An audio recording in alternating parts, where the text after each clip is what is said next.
Hey guys, tonight we begin with a quiet question, a whisper from the Cold War corridors, where fear and curiosity braided together into something unusual. Tonight we gently open the curtains on a story the government once kept in the dark. Project Stargate, a decades-long exploration of remote viewing, psychic experiments, and the possibility that human consciousness might reach further than we imagined. We will move slowly. For the next hour or two, and across many chapters to come, I'll guide you through what prompted those first experiments, who the people were, the moments that unsettle analysts, and the echoes that still ripple through intelligence work today. We'll draw from declassified records, eyewitness memories, and the quieter, less official rumours that feed a room full of late-night speculation. I'll walk you through both the documented facts and the plausible tales that make this subject feel immediate, not to convince you, but to let the possibility settle like fog around the edges of what you already know. Before we settle in and begin our peaceful journey, take a moment to like this video and subscribe, only if what I share here truly resonates with you. Your support helps me create more of these videos, and if you feel like it, let me know where you're tuning in from and what time it is. It's always fascinating to see the many corners of the world where we connect. Now, dim the lights, make yourself comfortable, and let's ease into tonight's journey together as we explore what lies ahead. Chapter 1. The Fear That Started It All. Imagine a long, silvered night of politics and dread. The 1970s, a world of satellites and spies, where every advantage seemed to matter. Nations stockpiled secrets, and intelligence services listened for any unusual whisper that might give them an edge. In that hush, a rumour reached the analysts, reports that across the Iron Curtain, researchers were quietly probing the human mind for unusual capabilities. Remote perception, psychotronic devices, and experiments that sounded like folklore told by engineers. The story of Stargate begins there, not as an immediate faith in the paranormal, but as a pragmatic, anxious question. What if the other side had discovered some method we could not yet measure? This anxiety was not born of mysticism alone. It arose from memos and reports, and, later, from pages released to the public that reveal the official concern. Analysts in the United States read intelligence suggesting Soviet and Eastern Bloc research into parapsychology and non-local perception, and they asked themselves whether this represented an operational threat. Those documents, preserved now in public archives, show an agency that wanted to be methodical and cautious, but also worried. Picture the quiet rooms where this worry became action. Research contracts tendered, scientists approached, and a tiny, secretive stream of funding set aside within larger black budgets. These were not headline grabbers. They were internal lines on spreadsheets, dotted initials on classified memoranda, a low hum of bureaucracy deciding it was safer to test the possibility than to ignore it. In the late 1970s, this cluster of work coalesced into programs that would later be recognized under names like Grill Flame and, more popularly, Stargate. The program's roots at places like the Stanford Research Institute, where early experiments in controlled remote viewing were run, show a sidestep from mainstream research into a frontier that intelligence agencies treated as potentially exploitable. Listen with me now to the texture of that fear. It was practical, not theatrical. Imagine an analyst flipping through a dossier late at night and pausing at a translated summary. Soviet research has produced repeatable anomalous perception under controlled conditions. The paragraph's tone is clinical, but the implication is naked. If the Soviet Union could reliably perceive hidden installations, or sense the location of weapons or personnel without conventional reconnaissance, the strategic balance might shift in a single, unsettling, way. For men and women who spent their careers thinking probabilistically, that single conditional, if true, was enough to stir action. Recordings and overviews later released point to that precise calculus. They could not afford to assume the threat non-existent. Now, to fold a quieter, believable layer into this documented picture, imagine an internal phrase, passed between analysts in a whisper and never officially recorded, that later found its way into rumour. If even 10% of this is real, we're already behind. It's a sentence the archives do not show, but it captures the tone of cautious urgency that permeated locked doors and compartmented briefings. Whether or not those exact words were ever penned, they illustrate the emotional logic that sent scientists and military officials down an unusual path. That phrase sits well with the cold, clerical language of classified memos, a human heartbeat beneath clipped sentences. This is part of the quieter, believable layer we'll revisit as we meet the people who answer the call. Think of the first meetings, a conference room lit by a single lamp, a handful of officers and civilian researchers, and a pile of experimental results. The evidence was messy. Some sessions produced transcripts and sketches that matched real places or events. Others yielded nothing of use. But in several reported instances, later summarized and discussed in declassified reports, analysts found patterns and repeatable techniques they could formalize into controlled protocols. The work moved from ad hoc experiments toward a systematized approach: blind targets, sealed envelopes, double-blind controls, and the careful recording of sensory impressions as if the mind itself were an instrument to be calibrated. These reports, now public in the CIA reading room, show an attempt to graft scientific rigor onto something stubbornly elusive. Breathe in these details as if they're the slow rhythm of a tide. There was also a social dimension to the fear, a mix of curiosity and professional embarrassment. Intelligence officers worried not about ridicule so much as about a failure to notice a genuine capability. In closed hearings and internal reviews, the language centers on operational advantage and national security. Publicly, programs of this kind later drew scorn or dismissal. Privately, they were treated as another possible instrument in a very dangerous toolbox. And yet the documents alone do not tell the whole story. Alongside memos are accounts, recalled later by participants and journalists, describing the atmosphere in which these experiments began. Late-night briefings, nervous laughter that masked real tension, and an ever-present need to hedge conclusions with careful phrasing. One reporter later wrote how the early investigators at the Stanford Research Institute were taken seriously precisely because they insisted on protocols and repeatability, not hunches. That insistence helped bring otherwise skeptical sponsors to the table. If the phenomenon could be studied systematically, then it could possibly be controlled, or, at the very least, ruled out. Now let us place a soft human scene into the sterile files.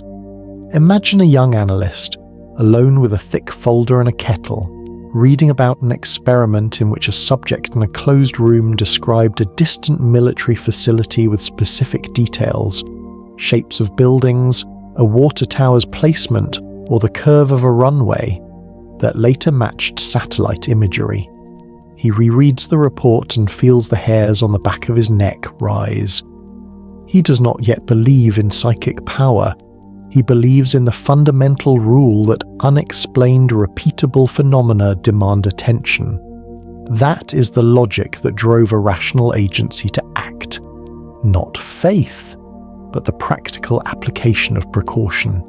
There were practical questions too. Could remote perception be trained, standardized, and applied to real intelligence problems?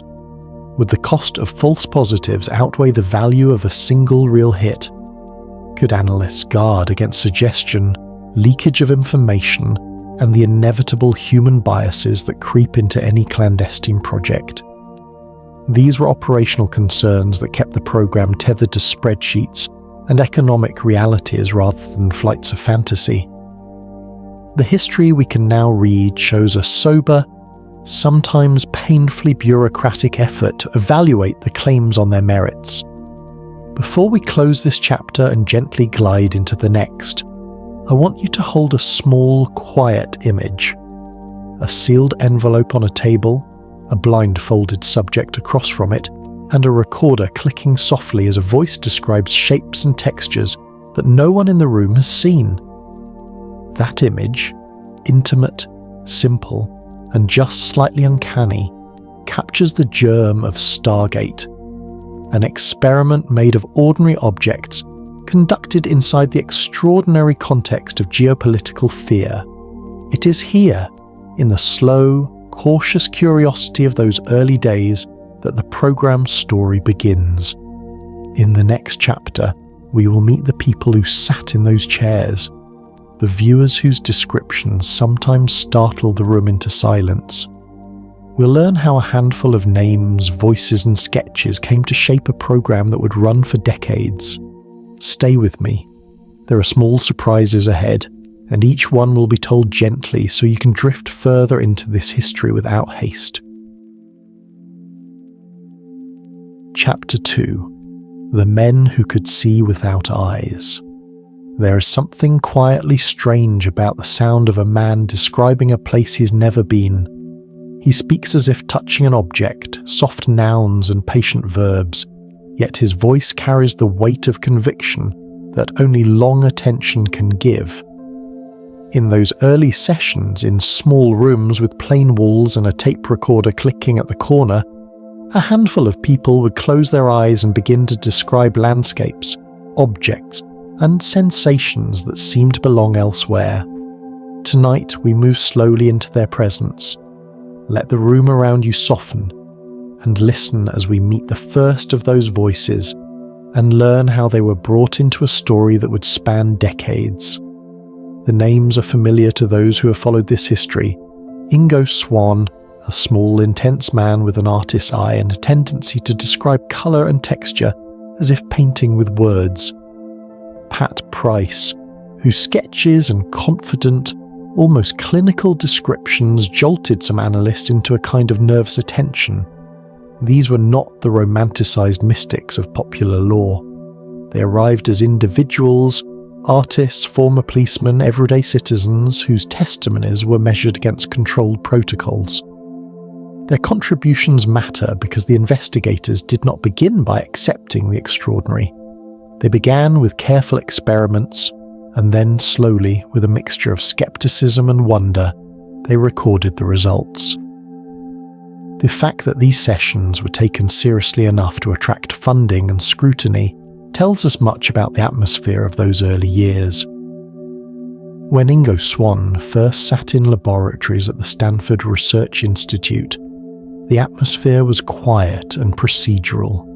No dramatic lighting, no theatrical props, just chairs, clipboards, and people who wanted to see whether what seemed like a private sensory world could be made public and repeatable.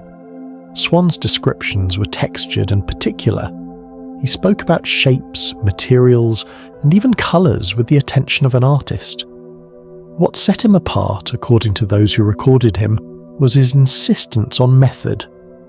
He suggested experiments that others had not considered, including sessions prompted by nothing more than a set of geographic coordinates. That proposal, remote viewing based on coordinates, was crucial. It moved the work away from vague impressions and toward a procedure that could be tested and evaluated. For the scientists and intelligence officers watching, that insistence on a testable method was what made the phenomenon worthy of further examination. Pat Price entered these rooms with a different reserve. Some remembered him as a quiet, focused man whose descriptions were economical, but often startlingly specific. In one well-known set of sessions, Price described what he called installations and structures, sketches that later drew attention when analysts compared them to what they believed to be relevant targets. Because he was less florid than Swann, his accounts carried a different kind of weight. They were terse and almost procedural, like a report from a field agent who trusted only facts. Whether Swann's painterly language or Price's concise rendering, the effect on observers was similar. Their hands paused over notepads, the room grew still, and those listening felt the gravity of something that might deserve a second look.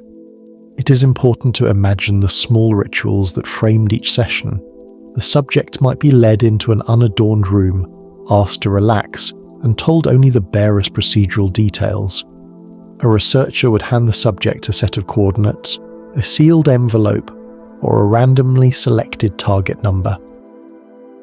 The subject would close their eyes and begin describing. First sensory impressions, then shapes, then perhaps the feeling of moving through a space, the scrape of gravel underfoot, the curve of a roof line, the metallic smell of machinery. Observers learned to listen for those sensory details because they were the parts of the report that could be compared directly to known information. Over time, the sessions were structured to minimize leakage, suggestion, or any possibility that the subject might have known the target by ordinary means. That insistence on controls is what allowed the program to continue being funded even when the results were inconsistent. There is also the quieter human story behind recruitment. Some of these participants came to the work after being noticed in unrelated tests or even by chance. An individual might be observed in a civilian psychological experiment, some oddly accurate guess, a sketch that matched a distant photograph, and then quietly approached by researchers who asked in a hushed voice whether they might take part in more formal sessions. The official record often describes the procedure. The informal recollections add texture.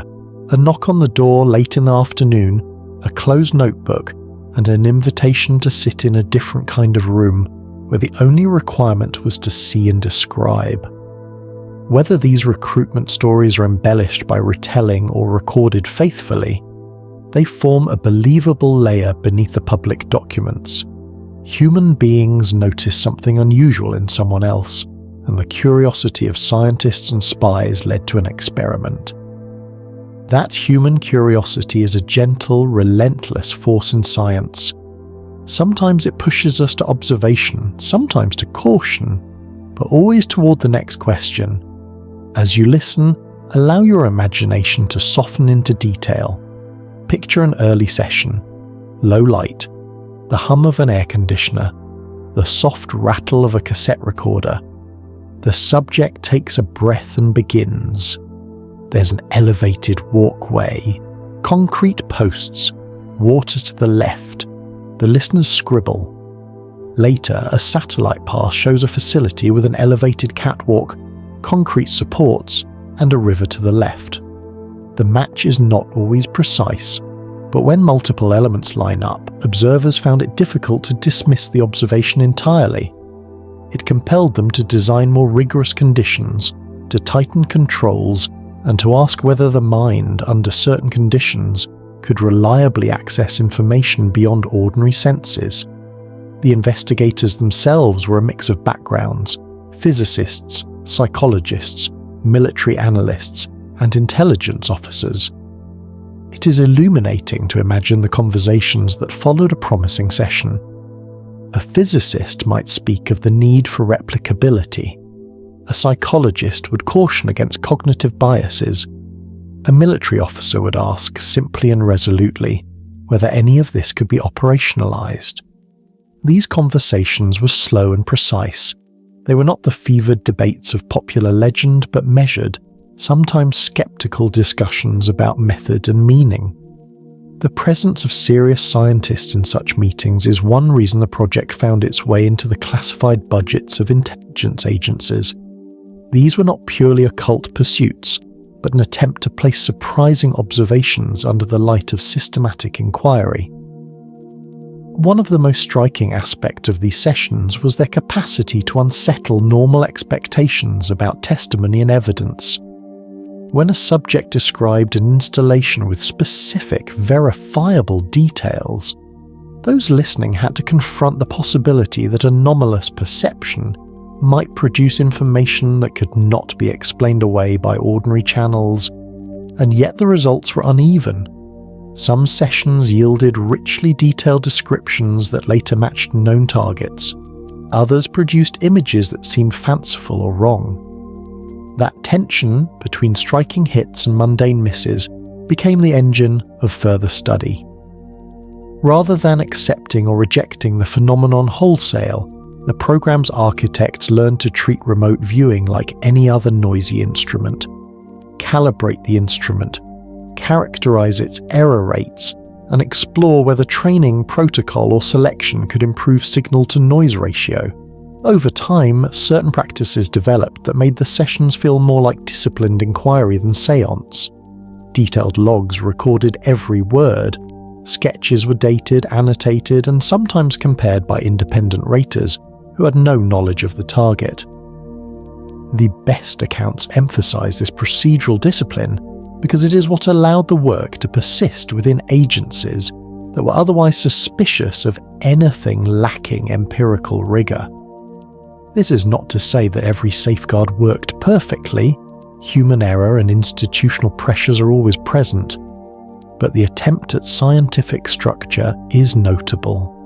It is the bridge between anecdote and data, and it is why the voices of Swann and Price continue to be studied and debated long after those early sessions ended.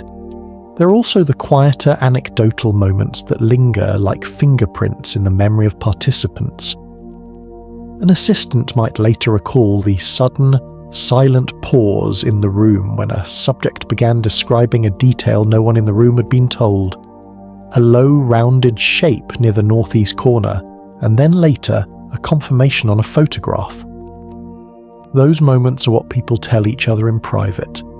Little spikes of surprise that made the work feel larger than theory alone. Whether these stories are wholly accurate in every retelling matters less than the fact that they shaped the emotional contour of the program. Surprise, curiosity, and a cautionary sense that one should not be too quick to dismiss what the mind might reveal under rare conditions. We must also attend to the skepticism that always accompanied the praise.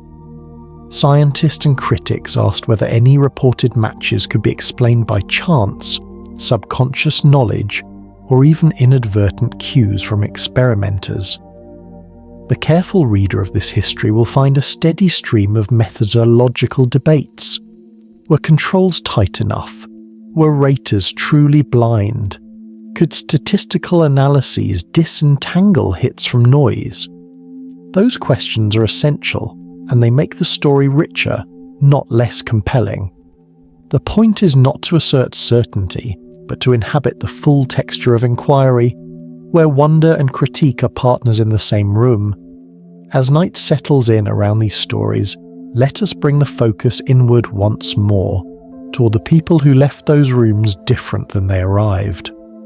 Some came away exhilarated, convinced they had access to something real. Others left with doubts, and a sense that the experience had taxed them emotionally and mentally. Before long, we will explore the human cost of participation, the vivid dreams, the dissociation, the quiet request for reassignment. But for now, let us hold the image of the room in the tape recorder, the subject's quiet voice, and the attentive scratch of pen on paper. These small things were where a strange problem met disciplined inquiry, and where the men and women who could see without eyes left the slow impression that something in their reports deserved more than casual dismissal. There is also a persistent, believable layer of rumour that lives alongside the formal accounts, the idea that some viewers were noticed in other contexts, during unrelated psychological testing, or even in civilian life, and quietly recruited. Some accounts suggest that when a viewer produced particularly precise or troubling descriptions, they were handled differently. Their sessions were compartmentalised, or they were quietly moved into other programs. These stories are not fully documented in the official record, but they are not implausible either. Intelligence work naturally compartmentalizes surprising information, and when an organization perceives a potential operational advantage or threat, it often reacts with the caution of secrecy. These whispers, part rumor, part plausible inference, add a human shadow to the methodical glow of published protocols. They remind us that the lived experience of these people was complex and often shaped by forces beyond the tape recorder. As we close this chapter and prepare to move forward, imagine again the recorder's soft click. Think of the voices, some spare and direct, others lush with sensory detail, speaking about places unseen. Let their cadence slow your breathing and steady your attention. In the next chapter, we'll follow the sessions into areas that made analysts uneasy, targets that were classified, forbidden, or simply beyond the normal scope of reconnaissance. We will explore what happened when the viewers described things they were never meant to see, and the ways those descriptions transformed curiosity into alarm. For now, hold the memory of the first experiments, the chairs, the envelopes, the careful notes, and know that the voices we met tonight were the people who made a secret program feel unexpectedly real. Chapter 3. Targets they were never meant to see. There is a slow, quiet thrill that moves through a room when someone describes a place no one in the room is allowed to speak about. It is a hush that is not exactly fear and not exactly awe. It is the sound of people realizing that something in their neat, ordered world has been touched by something wild and unplanned. In the early years of these experiments, the program tested ordinary targets, buildings, bridges, and markers that could be checked and counted. But as confidence in the methods grew, so did the curiosity of those who funded the work. The questions became sharper. Could the mind find what cameras did not? Could a remote viewer describe a place so secret that even maps did not show it? Tonight, as you settle deeper into the soft dark, we move into the moments when viewers began to look at places they were never meant to see. Imagine a small, windowless room. There is a table, a recorder, a pad of paper. The viewer sits across from an experimenter. The target is chosen and sealed away. It might be a number, a set of coordinates, or a sealed envelope with no hint of what lies inside. The viewer closes their eyes, breathes slowly, and begins to speak. At first, the words are small and tentative. Texture, light, a smell. Then shapes emerge, clear and simple. A building is described, a road, a piece of machinery. For the people listening, the first check is whether any ordinary channel could explain the detail. If not, the second check is whether the description can be matched later to known intelligence, a photograph, a map, or a satellite image. It is this slow, careful matching that turned curiosity into concern when the targets moved from the ordinary into the forbidden. Over time, viewers were asked to describe military bases, submarine docks, hidden compounds, and locations tied to hostages. These were places where ordinary spies would have used boots, cameras, and signals. The idea of using a human mind to reach across walls and fences felt, at once, like a fantasy and a practical gamble. When a viewer described a room that later matched the layout of a secure facility, the effect on analysts was visceral. It was not always perfect. Often, descriptions were vague or wrong, yet in enough cases fragments lined up. A tower here, an unusual fence there, the curve of a road that matched a satellite photo. Those fragments added up to a pattern that investigators could not simply ignore. One quiet kind of story that lived around the program was about how viewers sometimes named things that were not on any map.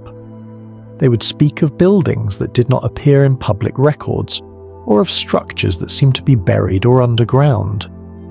In a small number of sessions, a viewer would become very focused, and then report details that felt to listeners oddly specific and out of place. The room would go quiet. Analysts would look at each other. One or two might frown and ask for the notes to be checked against imagery. Sometimes the details matched secret sites that had been spotted by other means, and sometimes they did not match anything anyone could find. Those moments are the ones that fed the rumour mill, the idea that viewers sometimes glimpse things not meant for human eyes.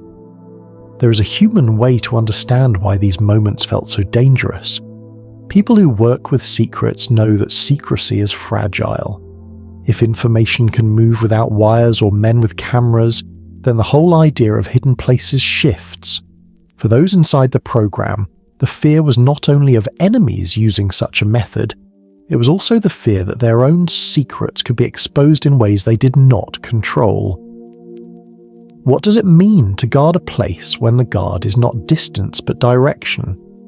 When you try to make the mind into a tool for knowing, you risk it finding things you wish to keep hidden. That tension turned many quiet experiments into serious debates. Some officers wanted to push harder to see if the method could be used as a new kind of scouting. Others asked whether they were opening a box they could not close. There are stories, both told in confidence and whispered afterward, of sessions that produced material so precise it forced immediate action. An analyst in the room might hear a description and, unable to wait, ask for a cross-check against satellite passes. Sometimes the description helped refine a search, pointing to a building that had otherwise been overlooked. These instances became the program's whispered successes, the kind that travel in private memos not on the front pages. They mattered because they suggested a real, limited use.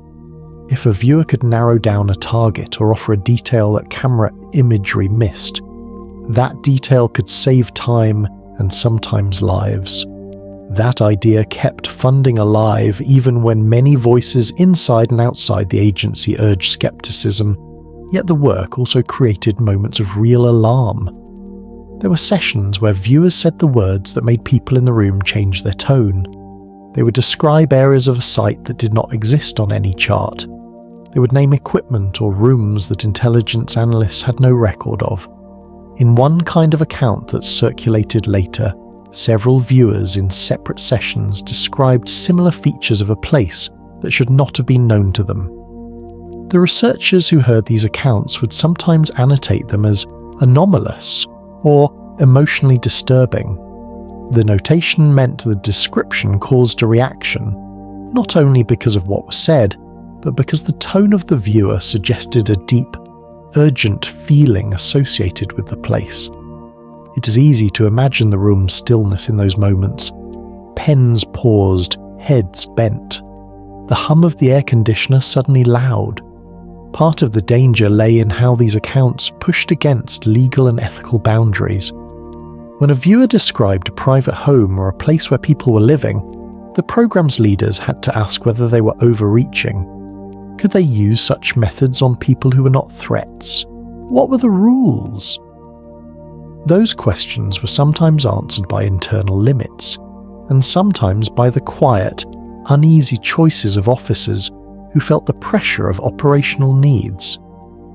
The moral weight of looking at places with invisible eyes sat heavy on many who worked there. In private talks, some participants later said they felt uncomfortable with the idea that the mind could be directed toward a person or family as if they were a map. There were also the moments when viewers reported things that felt in a way like warnings. A viewer could describe a tense atmosphere in a place, or a feeling of being watched. The listeners in the room would later debate whether these descriptions were useful intelligence or the mind's projection, shaped by the viewer's emotions or the experimental setting. Yet when multiple viewers in different sessions report similar emotional notes about a site, the effect can be chilling. Analysts would sometimes note these patterns with careful clinical words. Consistent affect, they might write. But the human reaction was often a quiet, unsettled silence. Beyond the official rooms, rumours flowered. People talked about sessions that had been shut down, about envelopes stamped "Do Not Release," about notes slipping into black files. Stories claim that one viewer insisted he was seeing a structure not of Earth, that another described a network of tunnels that had not been drawn on any plan. These tales moved through the community like slow-burning candles. They warmed some and alarmed others. They were rarely found in formal reports, but they shaped conversations in hallways and over coffee. Whether these stories were fully accurate mattered less than their power to change how people thought about the work. They reminded everyone involved that the boundary between curiosity and fear is thin. Despite the strain, there were practical lessons. The program learned to select targets carefully, to design blind protocols, and to compare reports against independent sources. Analysts developed scoring systems to see which reports had elements that matched known facts, and which ones did not. Over time, these methods made the sessions look more like traditional intelligence work. Gather data, validate, and then act with caution. That careful, methodical approach is an important part of the story. It explains why the program lasted for years, not because it answered every question, but because it raised questions in a way that could be studied. As you drift now, imagine the slow unwrapping of a sealed envelope. Think of the hush in the room as a viewer speaks, the quiet scribble of notes, the small shock when a description matches a photo. Hold on to that feeling of small surprise. In the next chapter, we will follow an account that made even seasoned analysts uneasy. A session that produced a description so disturbing that it changed the tone of the work. We will sit with that story in a calm way, step by step, and let its weight settle into the quiet of our listening. Chapter 4: The Session That Terrified the Analysts. There are moments in history when a single room holds more weight than whole books.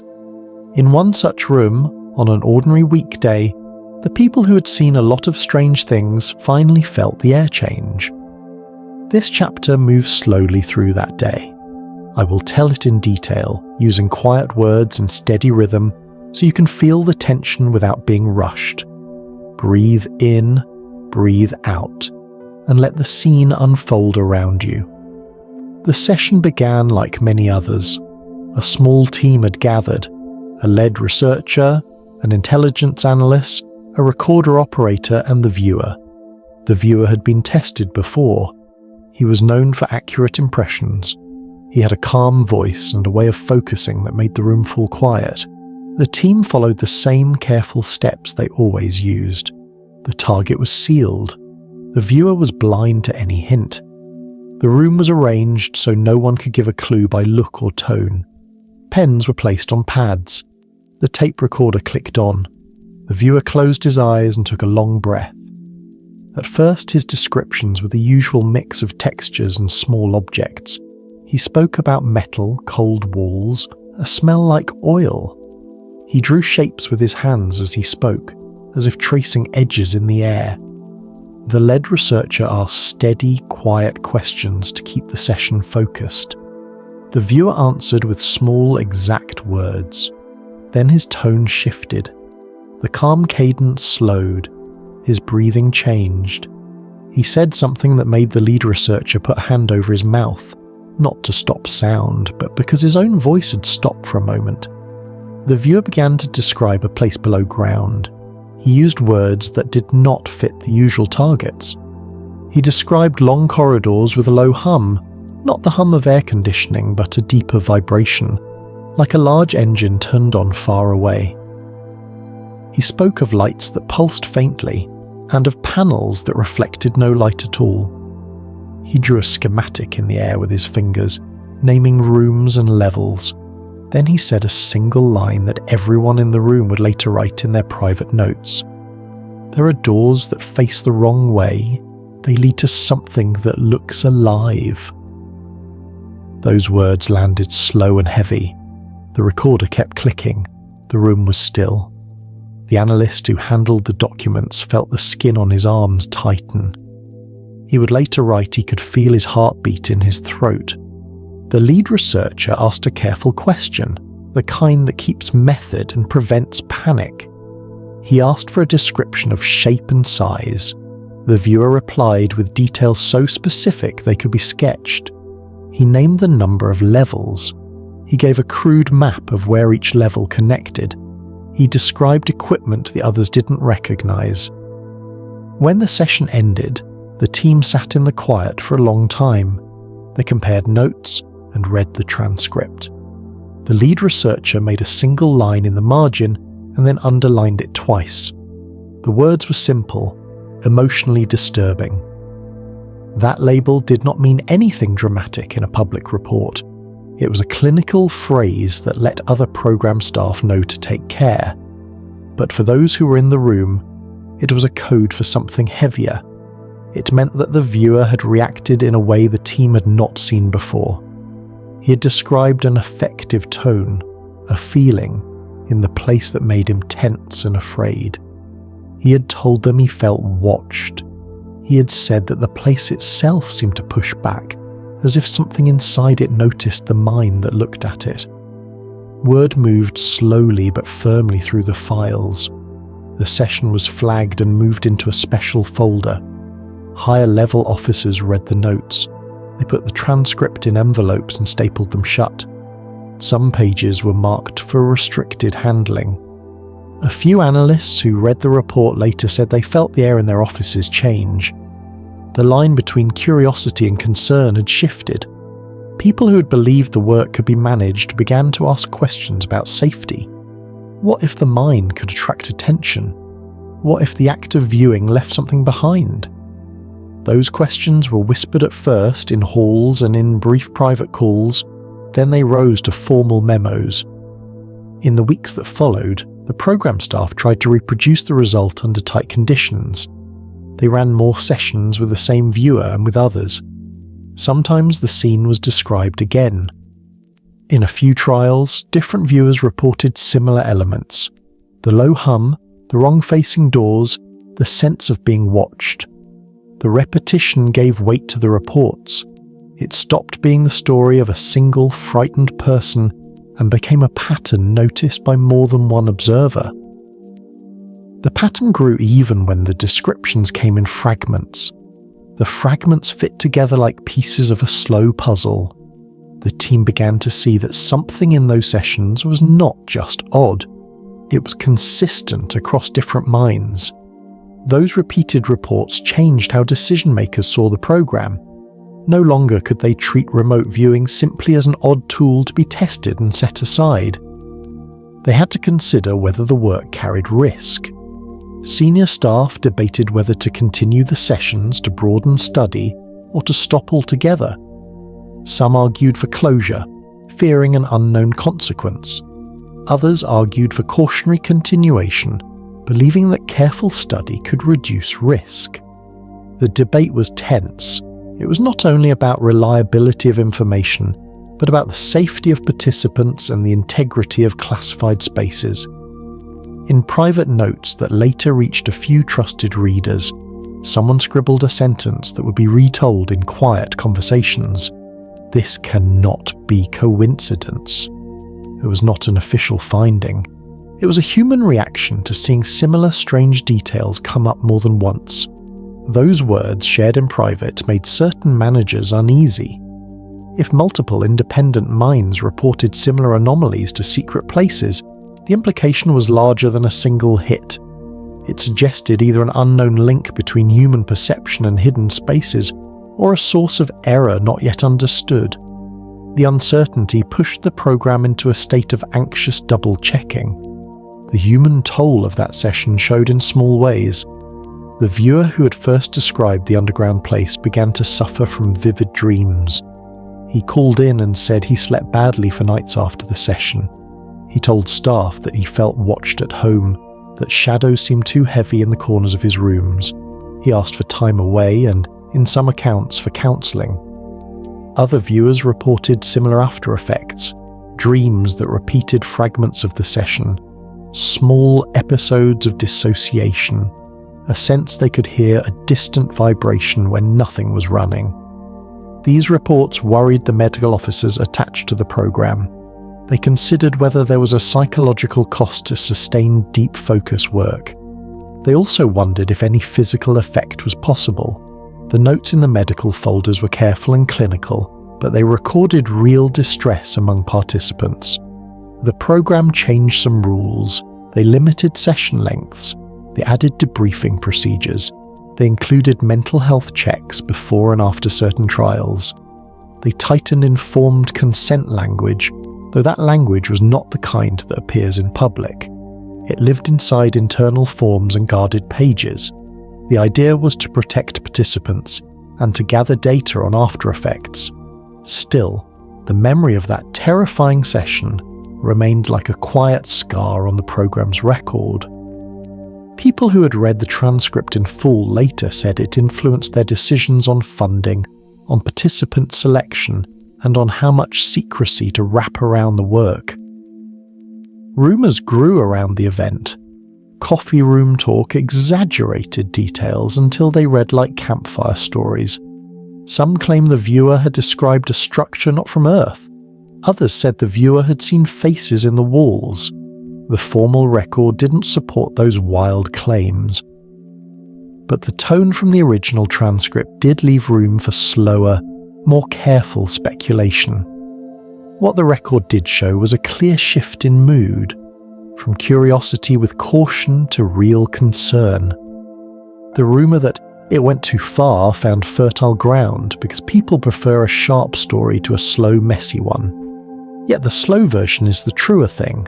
A cautious team, an unusual report, repeated elements, medical notes, and a long debate about risk and reward. We must also look at the way the program's managers dealt with the file. Rather than publish or destroy, they did a third thing.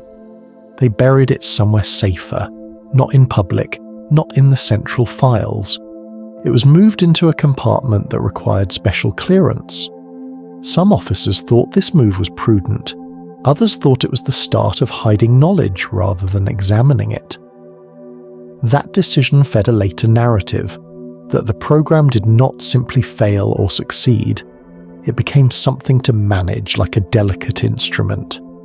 People began to whisper that certain sessions were marked "Do not release" or "For senior review only." Those marks, benign on their face, added to the sense that the work had moved past ordinary study. There were also analytic consequences. The team tried new scoring methods to handle inconsistent results. They looked separately at descriptive detail, emotional tone, and repeatability. They experimented with paired evaluation. One rater would look only at sketches, another only at words. They asked whether the emotional content could be coded and used as a signal rather than noise. These changes came slowly, in long meetings and quieter memos. The terrifying session was at the center of those conversations because it raised questions no training protocol could easily answer. As we sit with this story, feel the slow heaviness of the room where it happened. Picture the tape recorder, the sketch on the pad, the underlined note. Hear the soft voices that tried to keep method even as fear entered the doorway. This is not a tale of sudden heroics or neat solutions. It is the long human response to an unexpected pattern that forced careful minds to change how they ran the experiment. It pressed them to care for the people involved and to think soberly about the unseen costs of looking. Before we leave this chapter, I will give you a quiet image to hold. Imagine a file closed and slid into a drawer, labelled for senior eyes only. Imagine that drawer standing behind a thick door. Imagine the hum of the building, the slow tick of a clock, and the weight of choices made in that hush. Later chapters will trace how that file shaped the program's history. We'll see how fear and curiosity tangled, how some programs were tightened while others were put into small private streams. We'll meet people who read those pages years later and could not shake the image of doors that faced the wrong way. Chapter 5. The Ones Who Didn't Walk Away the Same. There is a quiet cost to seeing too much, especially when what is seen cannot be fully explained or shared. In this chapter, we slow down and look closely at the people behind the data, the viewers, the analysts, and even the observers, and how this work slowly changed some of them in ways that never appeared in official summaries. This is not a dramatic story told in loud moments. It is a long, gentle unfolding of small changes, personal struggles, and silent choices that stayed hidden behind closed doors. At first, many of the viewers felt curious and even proud to take part. They were told their role mattered. They were treated with respect and care. The sessions were structured, calm, and often ended with quiet reassurance. But as time went on, some viewers began to notice changes in themselves that felt difficult to name. These changes did not happen all at once. They appeared slowly, like mist forming over water, easy to ignore at first. One viewer described that after long sessions the world felt slightly unreal, as if colours were dulled or sounds arrived a second late. Another said that everyday places began to feel layered, as though there was more than one version of a room at the same time. These were not frightening experiences at first. They were subtle and strange, and many viewers did not report them right away. They thought it was stress, or imagination, or simple fatigue. Dreams were often the first thing to change. Several viewers spoke about dreams that were unusually vivid and detailed. These dreams did not feel symbolic or distant. They felt clear, sharp and close, like memories rather than dreams. Some dreams repeated the same places again and again: corridors, rooms, stairways, places that felt connected to viewing sessions, even when the viewer did not consciously recognize them. A few viewers said they woke up tired, as if they had been working all night instead of resting. As the program continued, some viewers began to report a strange overlap between sessions and waking life. A shape described during a session might appear later in a dream. A feeling sensed during a viewing might return while driving or sitting quietly at home. These overlaps made it hard for some participants to separate work from rest. The mind did not seem to fully close after sessions. For people trained to focus deeply, turning that focus off proved difficult. Analysts and support staff noticed changes too. Viewers who had once been calm and confident sometimes grew withdrawn. Others became anxious before sessions, even when they could not explain why. A few asked to shorten their sessions or skip certain targets. These requests were handled quietly and without punishment, but they were noted. Over time, those notes formed a pattern that could not be ignored. There were also reports of dissociation, moments when viewers felt detached from their bodies or surroundings. These moments were usually brief but unsettling. One viewer described feeling as if he was slightly behind himself, watching his own actions from a distance. Another said that after intense sessions, it took effort to feel fully present in normal conversations. These effects raised concerns among medical and psychological staff connected to the program. The program responded in careful ways. They added longer breaks between sessions. They encouraged grounding exercises, simple actions meant to bring attention back to the body and the present moment. Viewers were reminded to eat, rest, and avoid isolation. Mental health check-ins became more regular, though still private. The goal was not only to protect participants, but also to keep the work stable and controlled. Still, not everyone recovered easily. Some viewers chose to step away. They did not make formal complaints. They simply said they could not continue. One viewer reportedly told a supervisor in a calm but firm voice, "Something followed me back." He did not explain further. He did not need to. His request to leave the program was granted, and his name stopped appearing on session schedules. There were also stories of shared experiences that unsettled even experienced staff. In a few cases, different viewers described similar dreams after separate sessions, without speaking to each other. These dreams involved the same places, the same feelings, and sometimes the same sequence of events. While this was never confirmed in official findings, it was discussed quietly among those who noticed the pattern. Whether coincidence or something else, it added to the sense that the work affected people in ways that reached beyond the session room. Analysts were not immune either. Reading transcript after transcript of intense descriptions began to take a toll. Some analysts reported feeling uneasy when reviewing certain files late at night.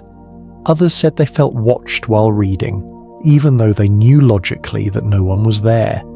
These reactions were rarely spoken aloud.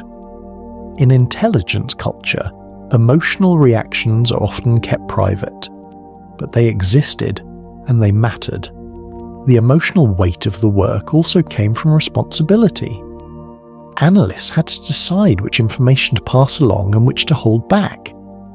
If a viewer described something disturbing, should it be shared with command? Should it be filtered? Should it be ignored? These choices carried moral weight. They were not just about accuracy, but about impact. Some analysts worried that passing along certain impressions could cause unnecessary fear or lead to actions based on uncertain data. Over time, a quiet divide formed within the program. Some staff believed the personal costs were too high and the results too uncertain. Others believed the costs were the price of touching something important and real. This divide did not explode into conflict. It settled into quiet disagreement, expressed in careful wording and private conversations. The program also began to notice that not all viewers reacted the same way. Some seemed resilient. They could enter deep focus and return without difficulty. Others struggled more. This led to informal classification. Viewers who could handle intense targets and those who could not. Assignments were adjusted accordingly. This practice was never announced publicly, but it shaped how the program ran in its later years. What is most striking looking back is how little of this human cost appeared in official summaries. Reports focused on results, methods, and conclusions. The inner lives of participants remained mostly invisible, yet those inner lives shaped the program's direction just as much as any data point. The fear was not only about what viewers saw, it was about what the seeing did to them. As you rest with this chapter, imagine the quiet moments after a session ends. The viewer leaves the room and steps into daylight. Cars pass, life continues, yet something inside has shifted slightly, like a compass needle nudged off center. That shift might fade or it might remain, changing how the world feels forever.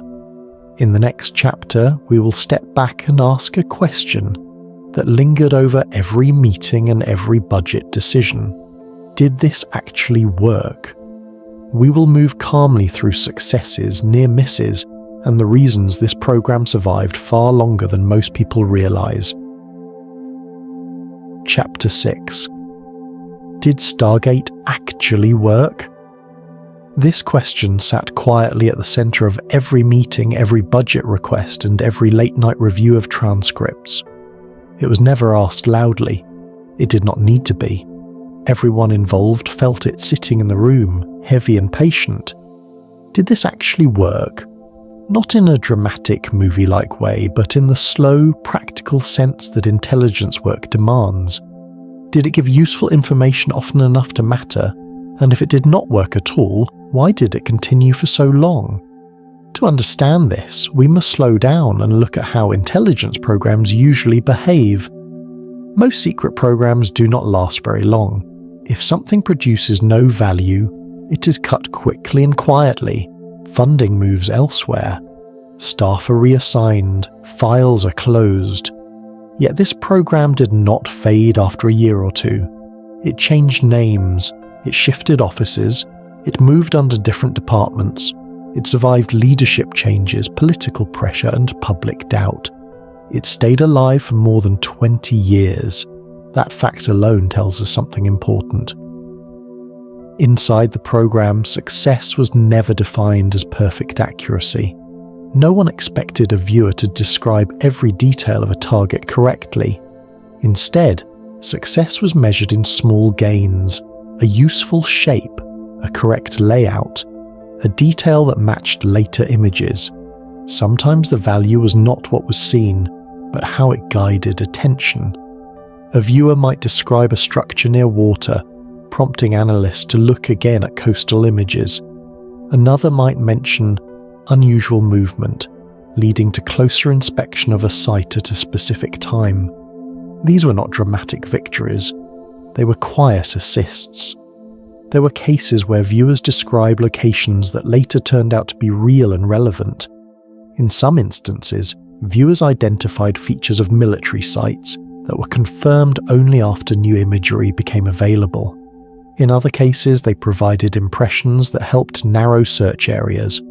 These moments were carefully recorded, not celebrated. Analysts treated them the same way they treated any source, cautiously with verification. Still, when these moments happened more than once, they added weight to the program's value. It is also important to understand how results were reported. The program did not present its strongest successes on their own. Instead, results were averaged. Strong sessions were placed alongside weak ones. Clear hits were grouped with vague or wrong impressions. This made overall success rates look modest. To an outsider reading a summary, the program might seem unreliable, but some insiders later suggested that this averaging was deliberate. By blending strong results with noise, the program appeared less threatening and less controversial.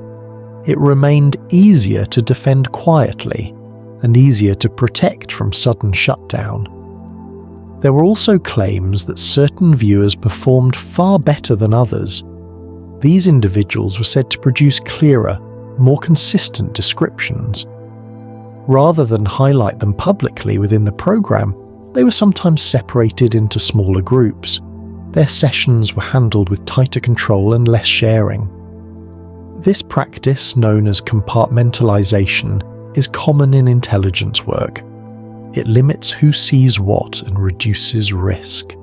If this happened, it would explain why some of the most compelling results never appeared in broad program reviews. Another reason the program lasted was flexibility. When critics questioned its value, the program adjusted its goals. Instead of claiming to replace traditional intelligence, it framed itself as a support tool. Instead of promising certainty, it offered possibility. This made it easier to justify continued funding. A tool that sometimes helps is harder to cut than one that promises miracles and fails. There were also moments when decision-makers faced uncomfortable choices. Imagine an analyst holding two pieces of information: a remote viewing report that suggested something important and a lack of confirmation from other sources. Do you act on it? Do you wait? In some cases, the viewing report was enough to justify closer surveillance or additional data collection. When later information confirmed the concern, the viewing session gained quiet credibility. When nothing was found, the report was archived and forgotten. This uneven memory shaped how the program was judged. Critics inside the system were never silenced completely. Some analysts argued that successes could be explained by chance or vague language. Others pointed out that human pattern seeking could inflate the meaning of partial matches. These critiques were serious and ongoing.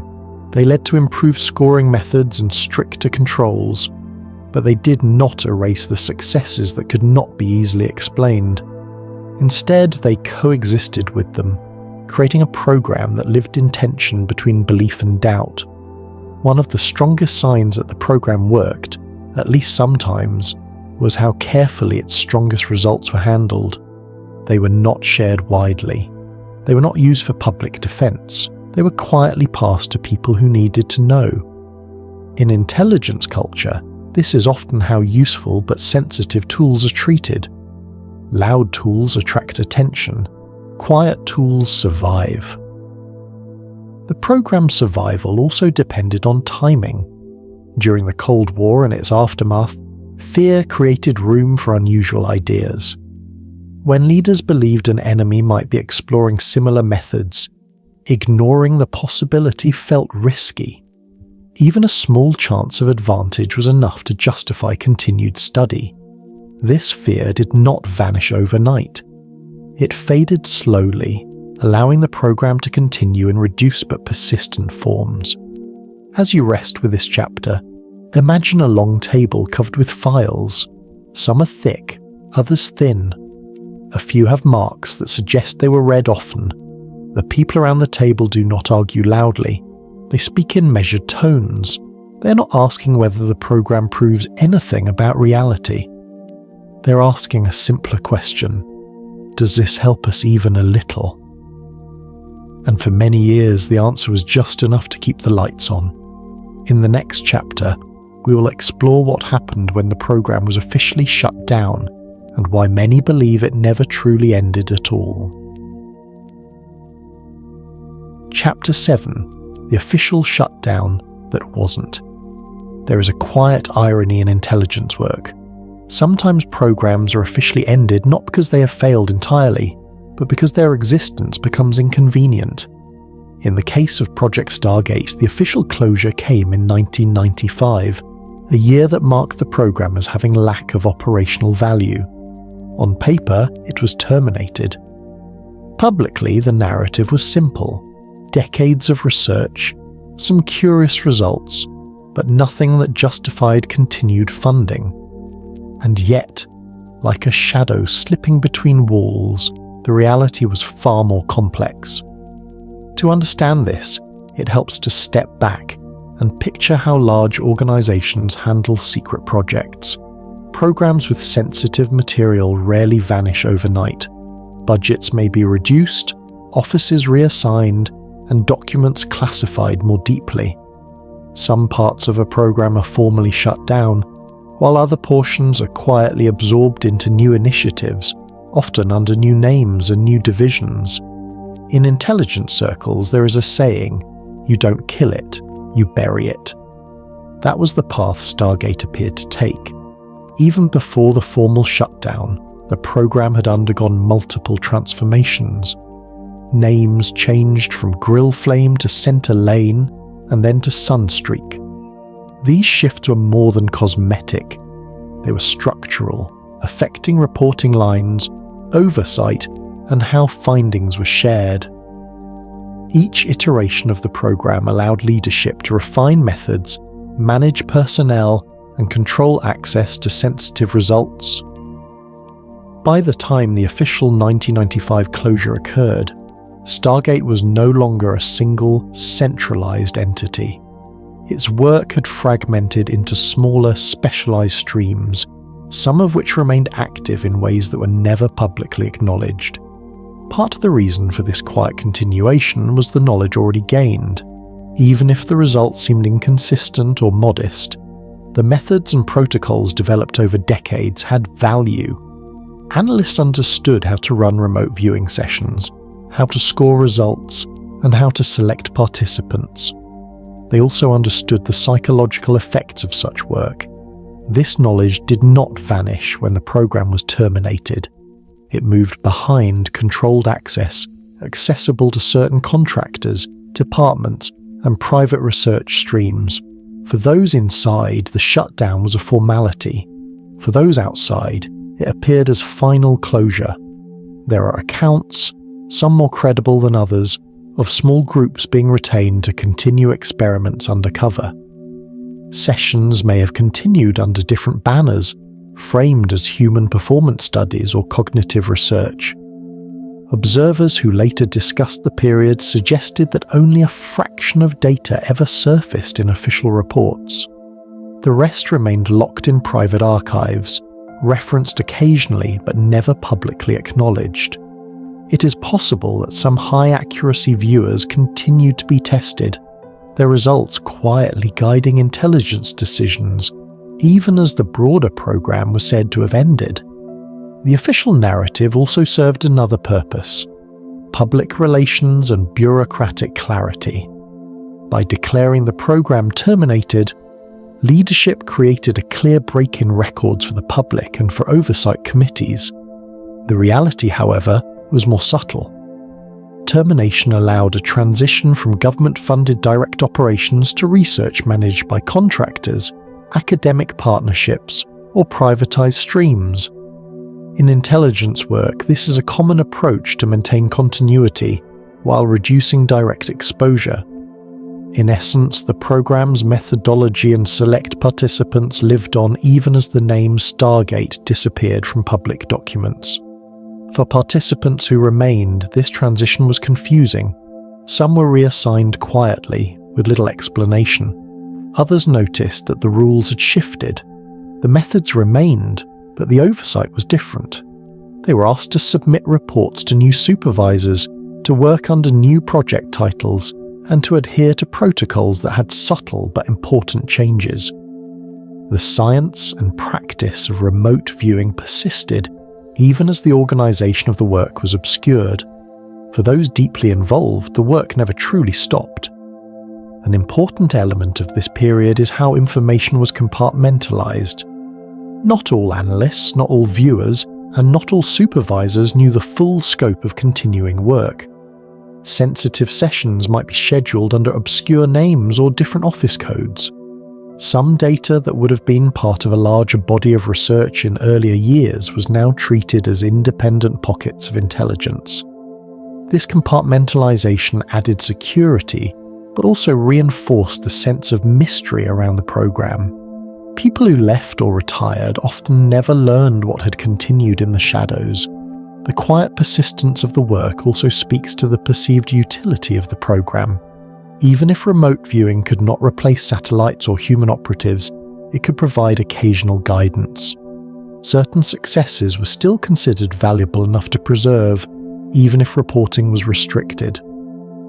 Funding may have shifted from black budgets to smaller research streams, but the methods, the trained participants, and the knowledge they produced continued to exist. This underscores an important lesson. Termination on paper does not necessarily equate to the end of activity, especially in classified work. The rumours that circulated during this transition were telling. Staff whispered that select viewers were still being consulted for critical missions. Some claimed that remote viewing had been merged with emerging technologies, blending human intuition with computational analysis. Others suggested that the best results were sent to specialized intelligence divisions that preferred not to advertise their tools. While these accounts are difficult to verify, they align with what is known about how intelligence agencies handle valuable but unconventional programs. Continuity and secrecy often outweigh public disclosure. During this period, the psychological impact on participants remained a concern. Some were wary of continued involvement, knowing that the work could strain the mind and spirit. Others embraced the chance to refine their abilities in a controlled environment. Support systems were informal, but the awareness of personal risk was always present. These ongoing concerns reinforce a recurring theme in Stargate's history. The program was as much about managing people and perception as it was about the targets themselves. As you rest with this chapter, picture the program as a quiet river beneath the surface. On top, the public sees the riverbanks, maybe a small ripple here and there, and the declaration that the river has ended. Beneath, however, the water continues to flow, winding through hidden channels, nourishing areas unseen, connecting points that the casual observer cannot notice. This is the reality of Stargate after its official shutdown.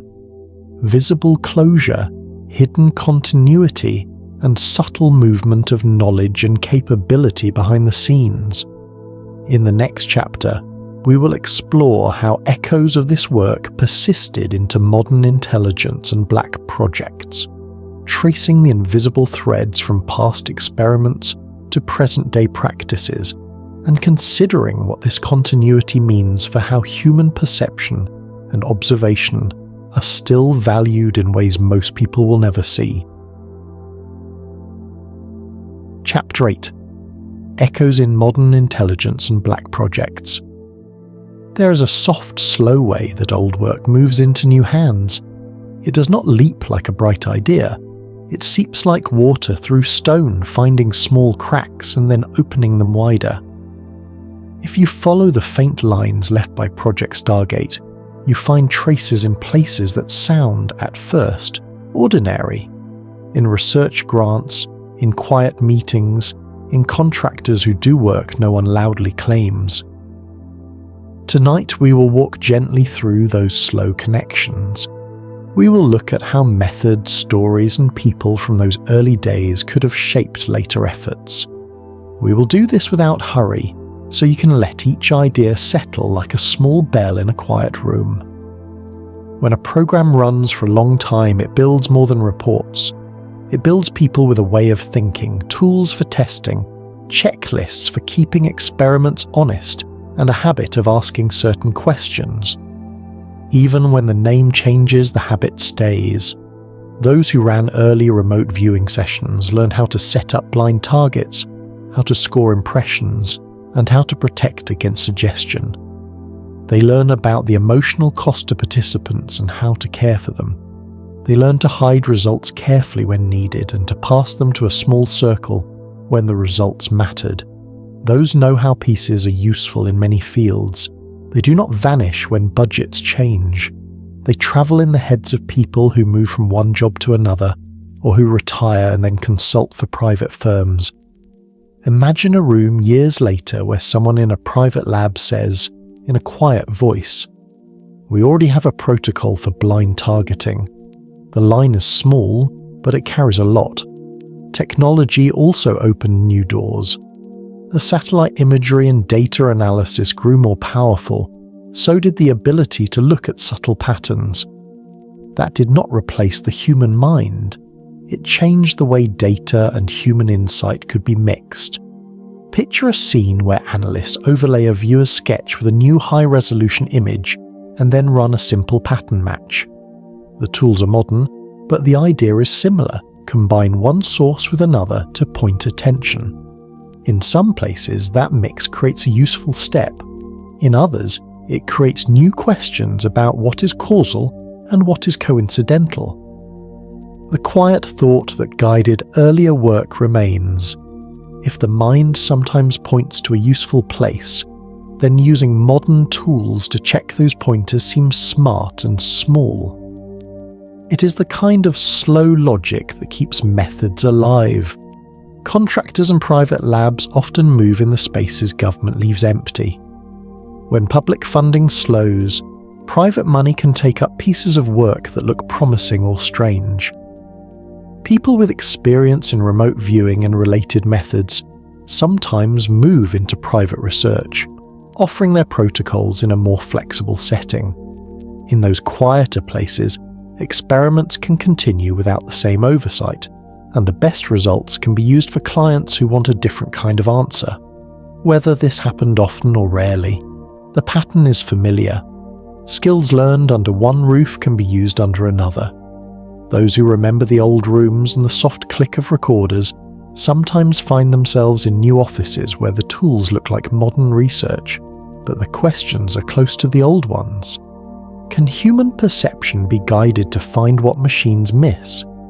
There is also the subtle human pattern of curiosity. When a field is declared closed, a few people keep looking.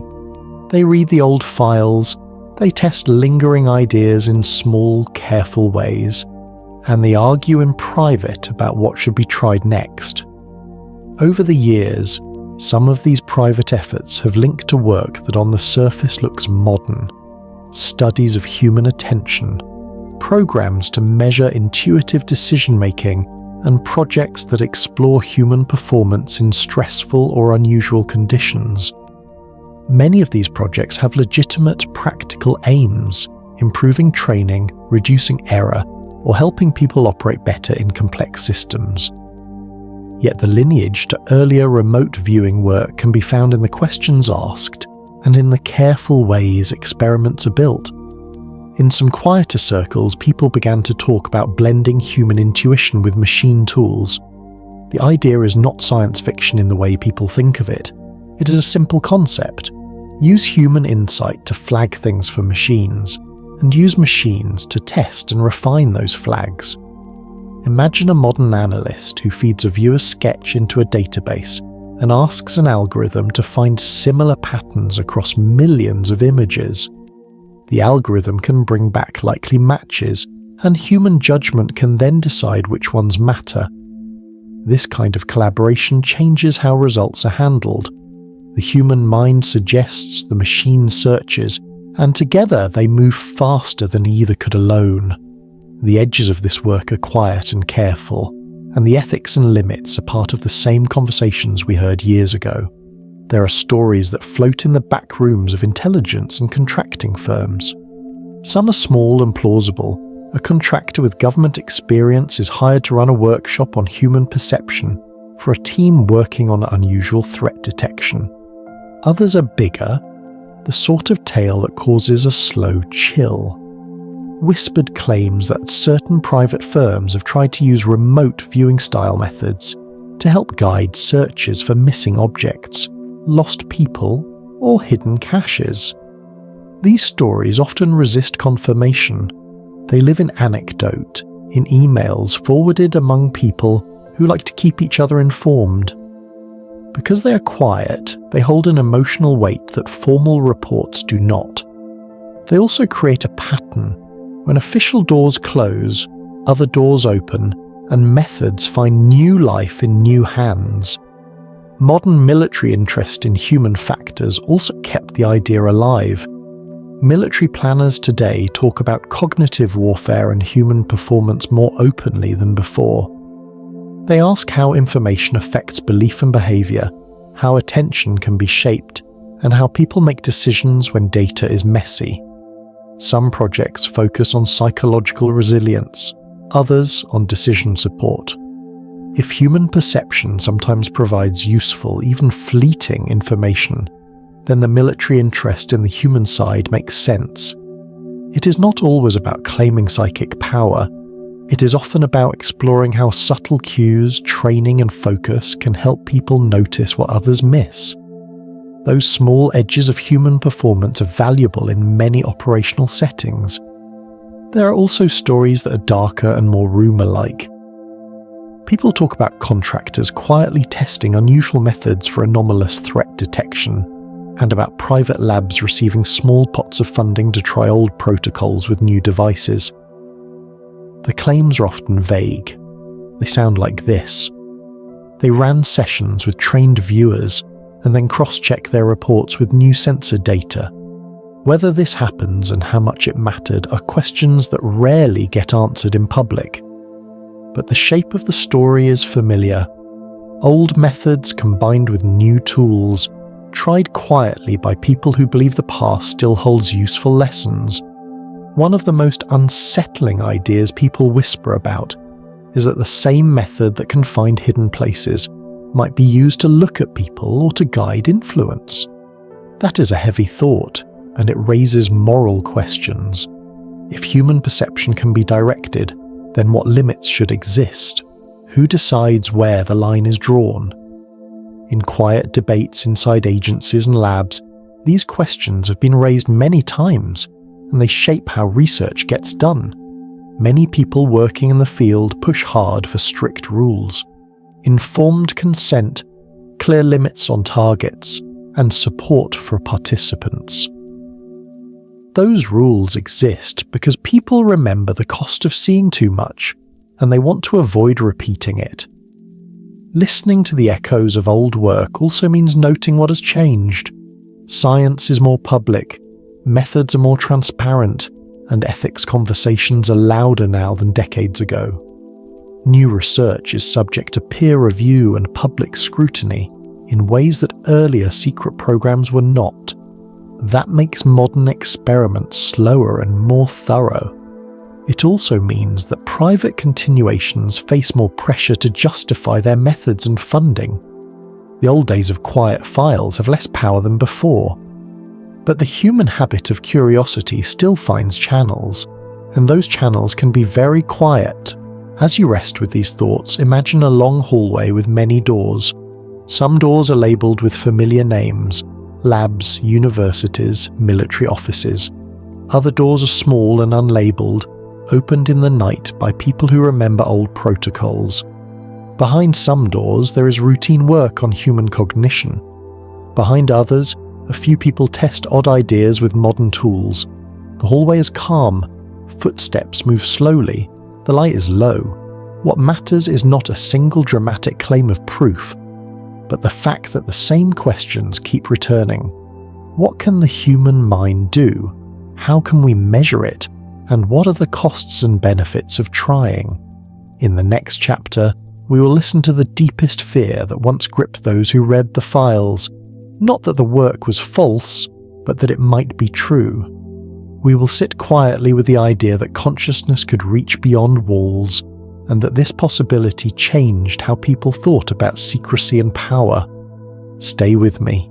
There is more to come, and each chapter will move gently, like fingers turning the pages of a slow, careful book. Chapter 9. What the CIA feared most. There is a small, cold place inside any secret system where fear is not loud and bright, but slow and steady. It is not the kind of fear that comes from a known enemy at the gate. It is the kind of fear that comes from a quiet idea that keeps returning at night like a draft under a door. For the people who read the files and sat in the meetings, that fear had a shape. Not that the work was false, but that it might be true. That possibility, gentle, simple, and enormous, was what haunted the program. Tonight we sit with that fear and move through it slowly, feeling each part so we understand why it changed how people thought about secrecy, power, and privacy. Imagine a thick metal door that is supposed to keep things in and keep others out. People trust that door because it is a thing you can see and bolt shut. Now imagine the thought that some minds might be able to know what lies beyond that door without climbing the stairs or picking the lock. The idea is not a scream, it is a slow shiver. It suggests that distance and walls and codes may not be the only limits to knowing.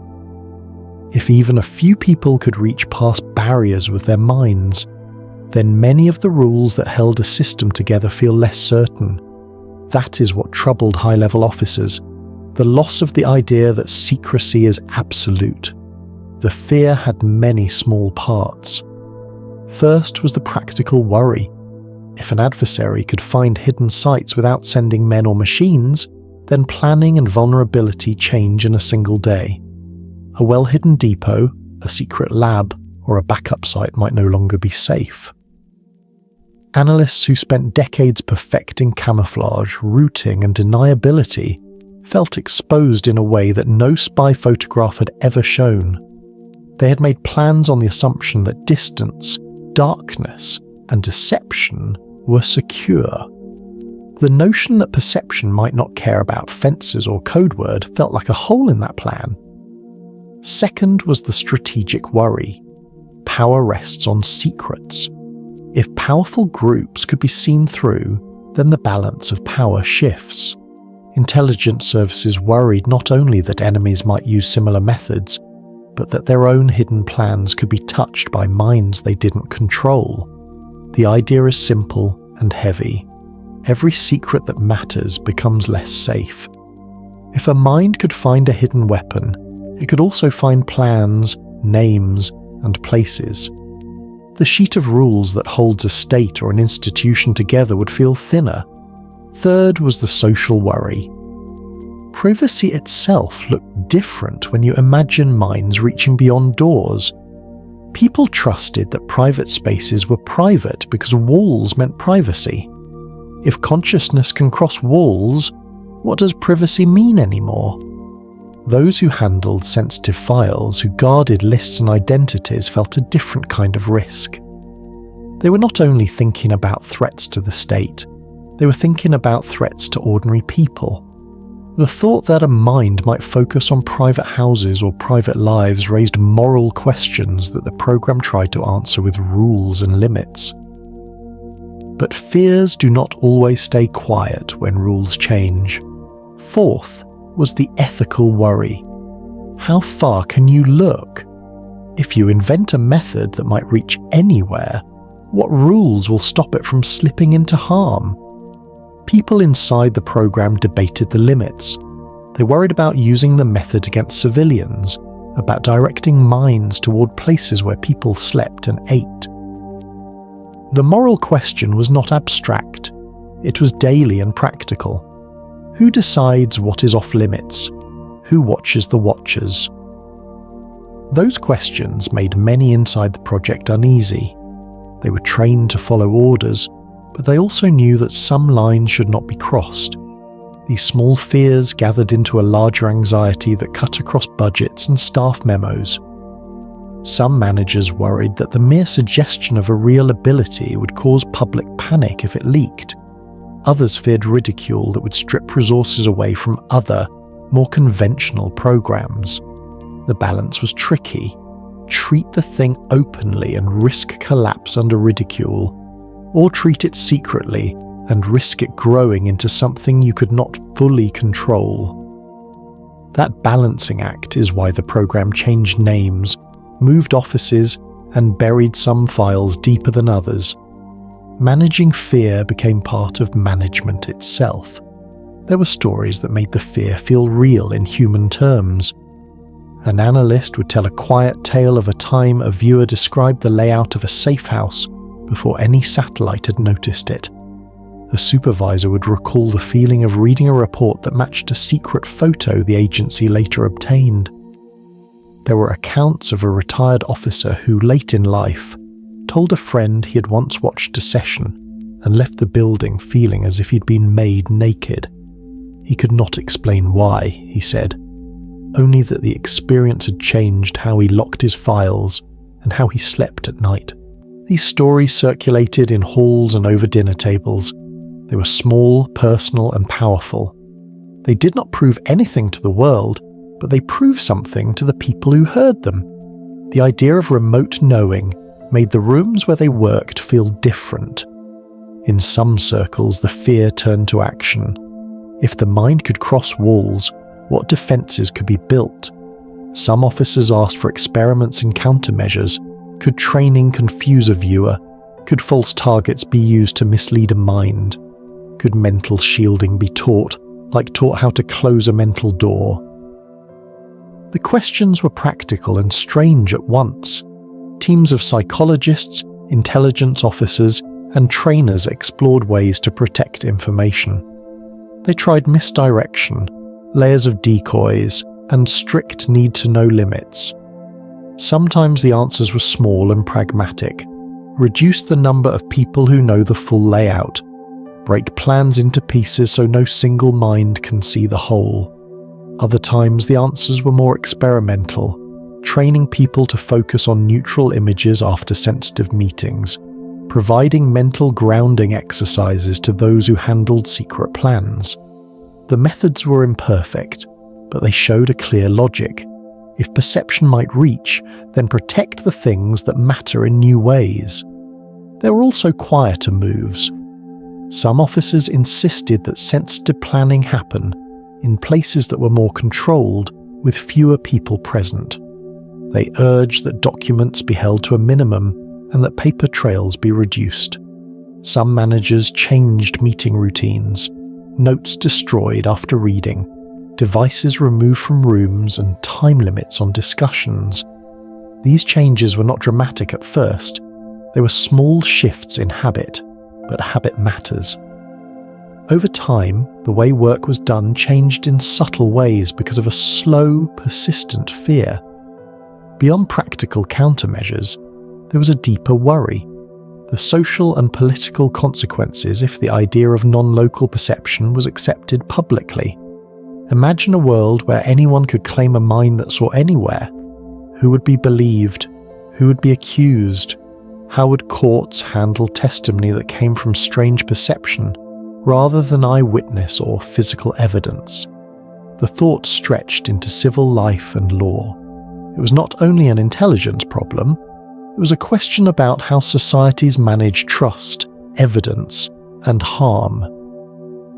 Inside the program, many people wrestled with these questions. Some believed a truth should be studied openly so society could choose how to cope. Others thought secrecy was safer, that the public was not ready for the knowledge, and that a slow, careful approach was best. These debates were not public. They were quiet and intense and lasted for years. The choices they made shaped how the work continued and how it was hidden. Now, placed beside these fears a softer, human layer, rumours and private notes that filled the spaces between formal memos. People talked of a phrase sometimes whispered in closed rooms: "No secret is safe." It was not a report. It was not an official finding. It was a mood. It grew from sessions that seemed to point to places not on maps, and from dreams some viewers reported after deep work. These whispers scared some and intrigued others. They also fed the need for rules, for checks, and for care. There were also stories of more concrete measures taken in secret. A contractor who said his team was asked to design a room for sensitive meetings with special soundproofing and layouts, meant to reduce suggestion and stray attention. A training officer who wrote that viewers should not be exposed to photographs before sessions. A psychologist who insisted on mental health checks. These acts were small and sensible. They were not dramatic proof, but they were evidence of seriousness. People were trying to respond to fear with practical steps, to take care of both information and the minds that handled it. As the program moved forward, the fear never truly left. It shifted shape. Sometimes it was professional worry about operational risk. Sometimes it was a personal fear about privacy and sleep.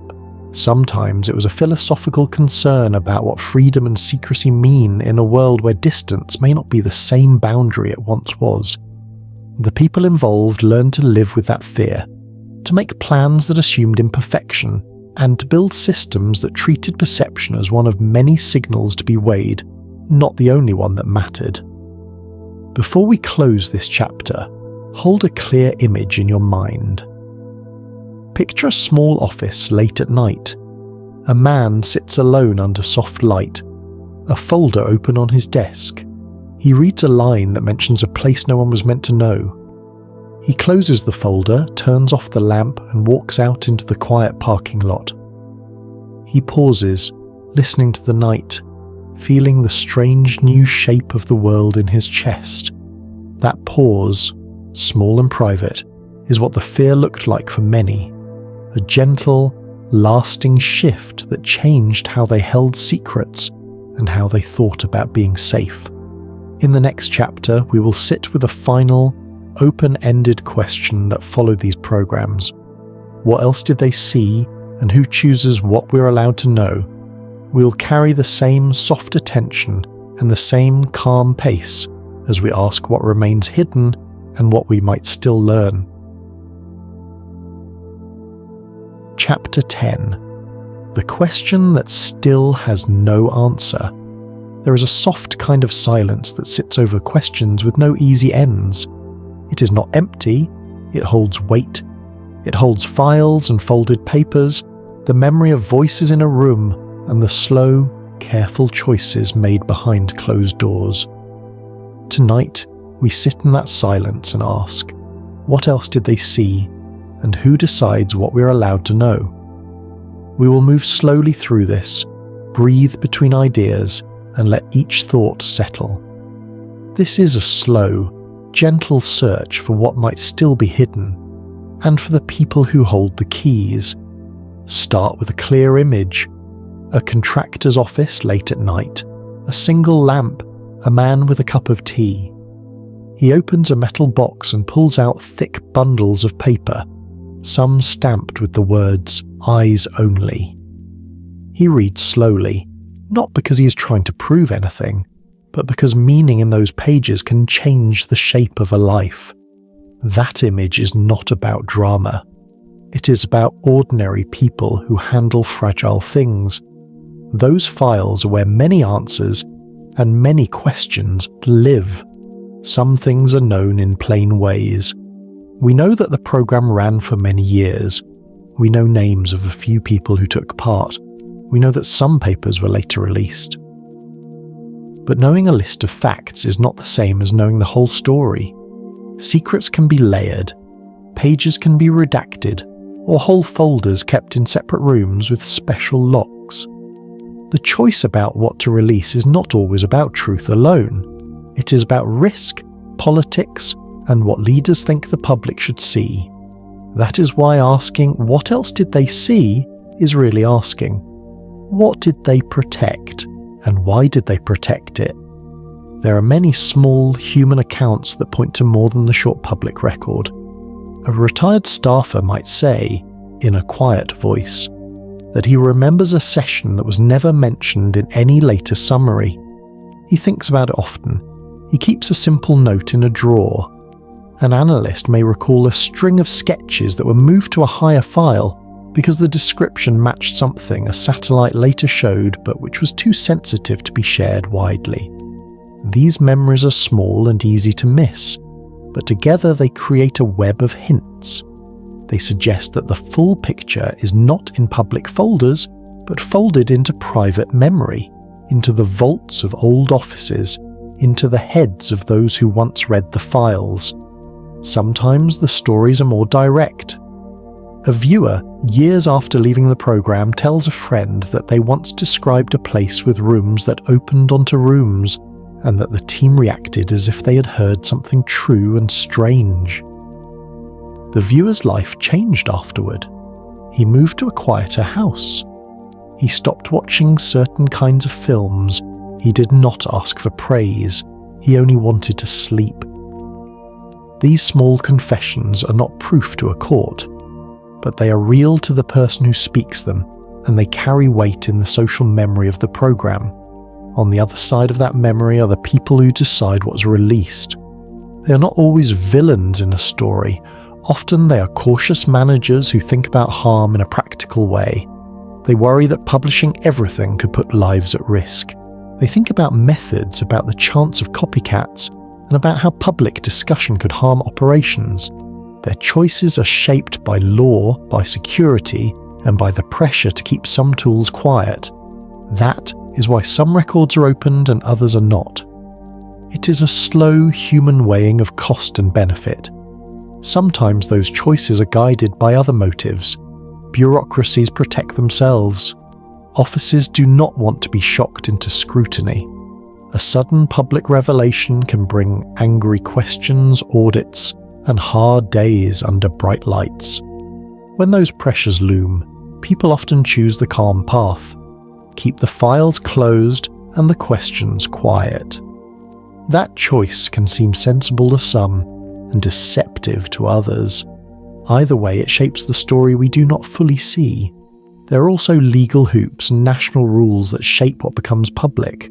The same folder that a curious citizen requests may be blocked because it mentions a name tied to an ongoing operation, or because the wording could identify a vulnerable person.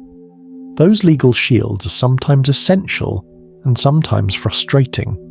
They make the path to truth longer and harder to walk. For someone who wants to know everything, the world becomes a labyrinth of locked doors and polite refusals. Whistleblowers sometimes appear at those doors. They carry small packets of information and heavy hearts. When someone steps forward, the details can change the public story. Yet whistleblowing is rare and risky.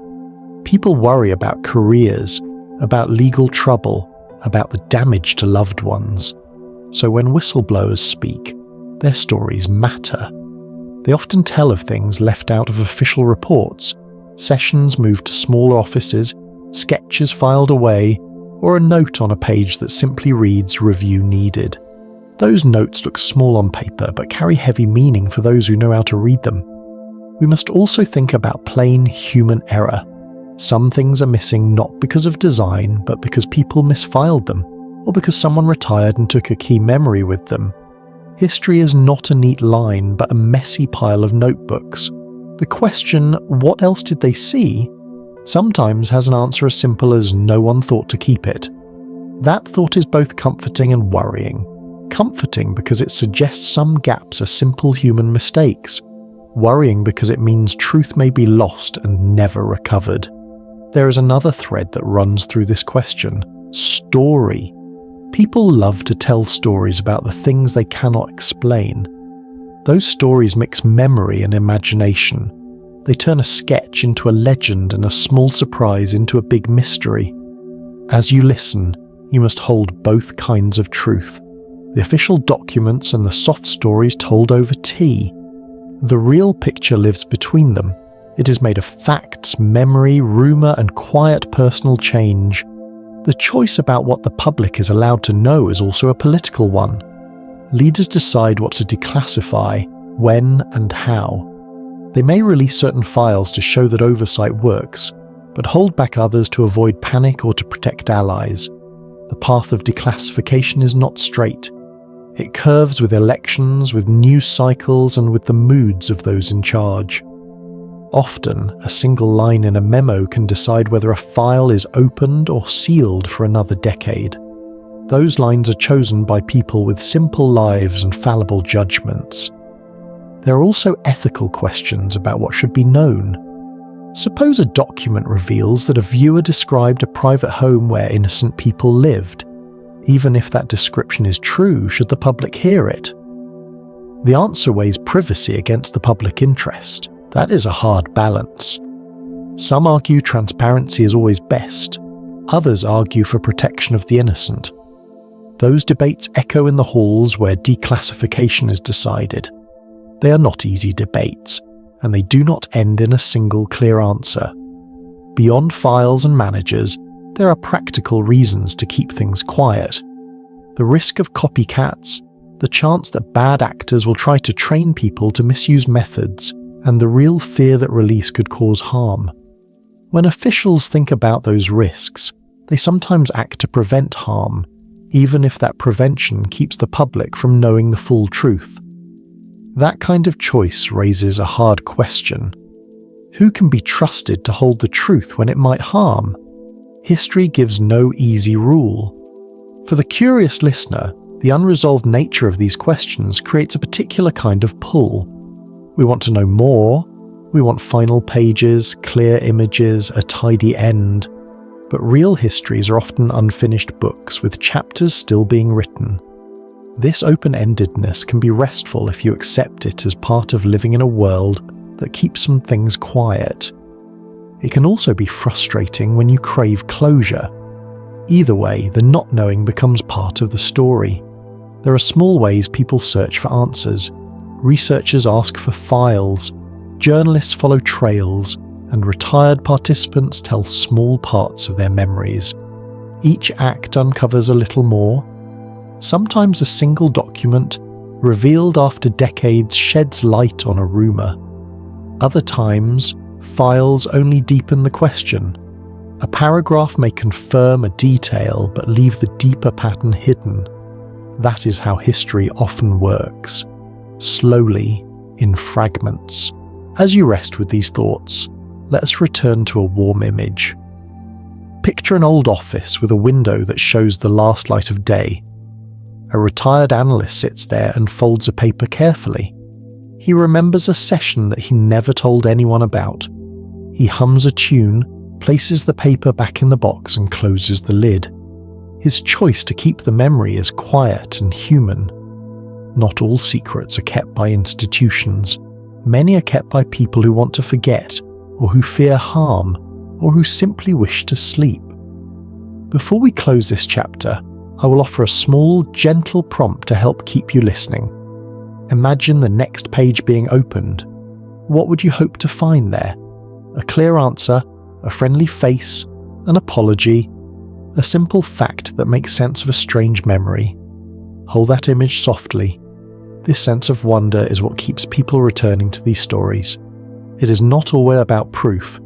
It is about the slow, careful work of undoing mystery with small acts of attention. We are not finished with this subject. There are many more chapters to unfold, places where we will look at individual cases with calm detail, at the moral questions raised by looking into the minds of others and at the ways these stories touch everyday life. For now, let the quiet of this chapter rest in you. Know that some answers are slow to come, and that is part of the shape of truth.